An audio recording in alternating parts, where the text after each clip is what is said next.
Hello दोस्तों, कैसे हैं आप सब। आज हम बात करने जा रहे हैं त्रिभुज के बारे में। गणित का एक टॉपिक है त्रिभुज, जिसमें हम आपको बताएंगे कि त्रिभुज में हम किस प्रकार से उसकी परिभाषा को डिफाइन करते हैं और उसका क्या सूत्र होता है। तो आइए आज हम देखते हैं त्रिभुज। जैसे दोस्तों नाम से ही स्पष्ट हो रहा है कि त्रि का अर्थ होता है तीन, और भुजाओं का अर्थ, भुज का अर्थ होता है भुजा, अर्थात तीन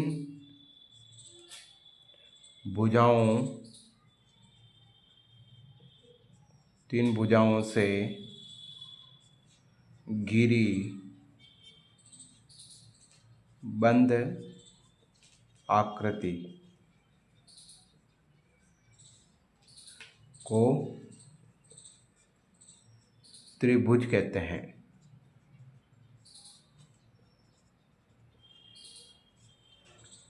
अर्थात जब तीन भुजाएं आपस में एक दूसरे को टच करेगी तब हम कहेंगे कि ये त्रिभुज है। जैसे कि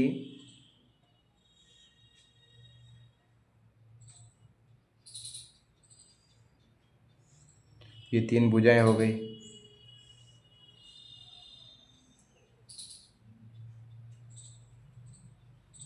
ये तीन भुजाएं हो गई।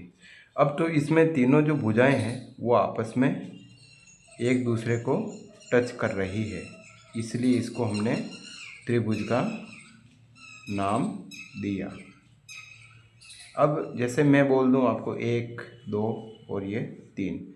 अब मैंने इन तीनों अलग अलग जो भुजाएं हैं इनको हम त्रिभुज नहीं कह सकते, क्योंकि ये परिभाषा के अनुसार तीन भुजाओं से घिरी बंद आकृति बंद होनी चाहिए, तब जाके वो त्रिभुज कहलाएगी।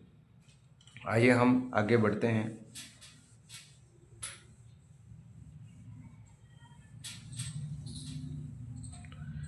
सूत्र। अब आपको मैं सूत्र, जैसे कि आपको पता होगा आयत का क्या सूत्र होता है, सबसे पहले हम इसको भी देख लेते हैं।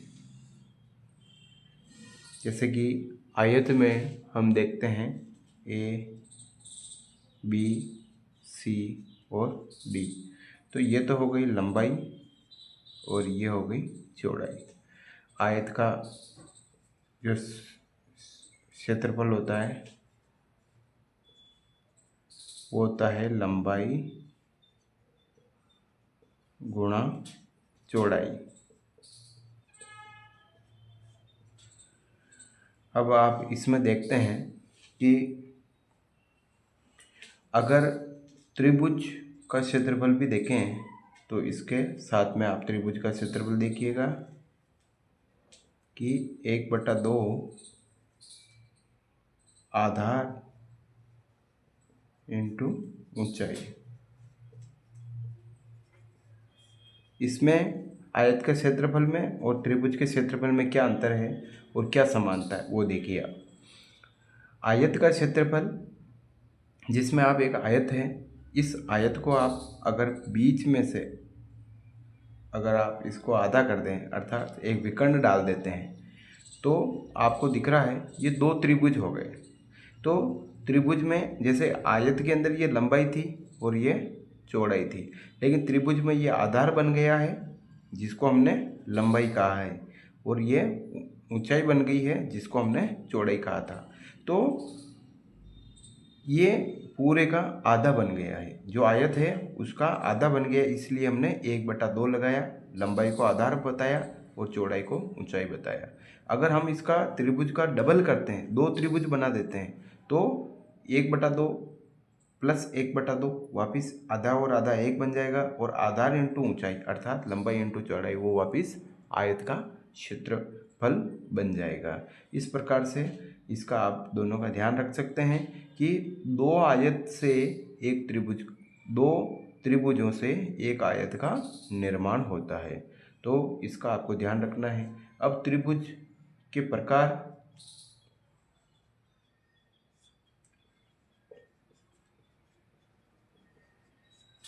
त्रिभुज एक तो होते हैं समबाहु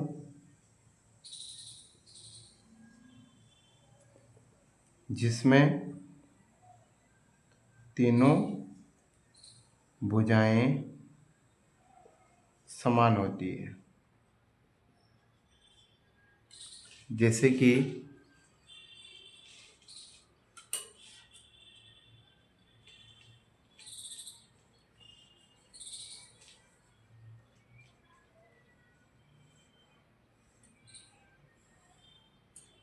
ये 5 सेमी, ये भी 5 सेमी और ये भी 5 सेमी। एक होता है समद्विबाहु।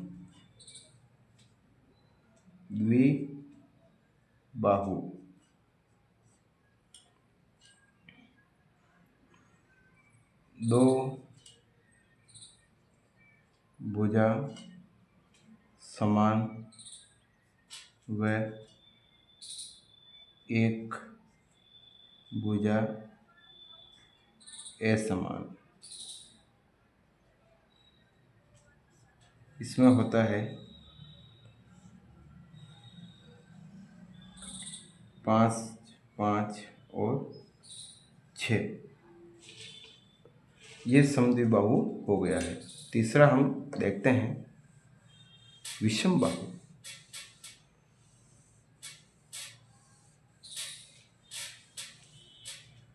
तीसरा होता है विषमबाहु।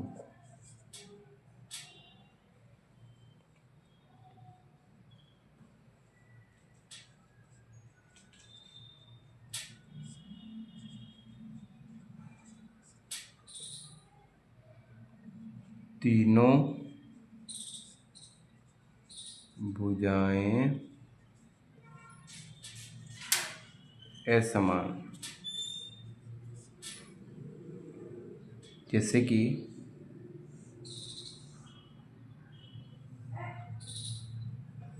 ये भुजा 3 सेमी, ये भुजा 5 सेमी, ये भुजा 2 सेमी। तो इनमें तीनों भुजाएं असमान हो।